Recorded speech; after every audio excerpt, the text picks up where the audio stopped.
We got the trailer for Nosferatu, so let's talk about Nosferatu. So who is Nosferatu? Well, Nosferatu is not a who, it's a what. And what it is just another word for vampire. That's right, SpongeBob got it wrong. Don't you touch that light, Orlok!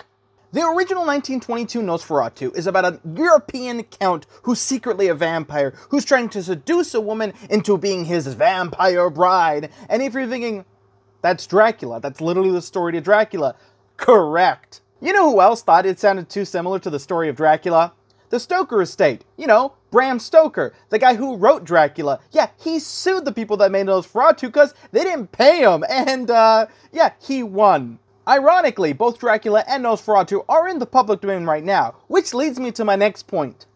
Why do a Nosferatu movie and not a Dracula movie? Like, I'm not trying to be mean, but Nosferatu is a crappy ripoff of Dracula. It's like if somebody rebooted Transmorphers. Not Transformers, no, the ripoff of Transformers, Transmorphers. Movie Nosferatu is exactly like the story of Dracula, except Nosferatu is bald and has pointy ears and he's ugly and has long fingers, and you could just do that for Dracula. Because realistically, more people know who Dracula is than Nosferatu.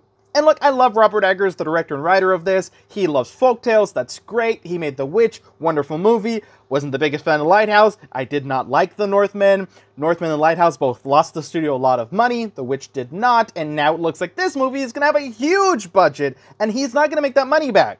And then in the trailer, which looks great by the way. Man, Robert Eggers knows how to make a film visually look beautiful. But you're taking the same story of Dracula, because remember Nosferatu and Dracula, same story.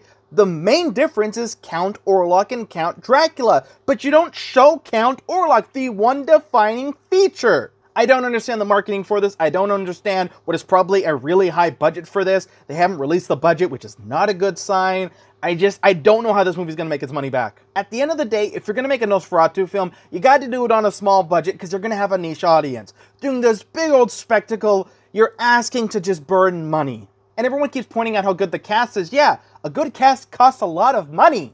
And let me be clear, I love the trailer. I think it's going to be a good movie, maybe even a great movie.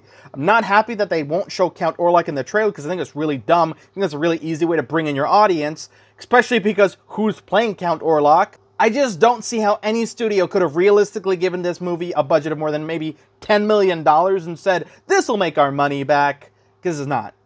I hope I'm wrong. I would love to hear your thoughts. What do you think? Is this movie going to make its money back? How good do you think this movie is going to be? Be sure to comment, and have a magical day, everyone.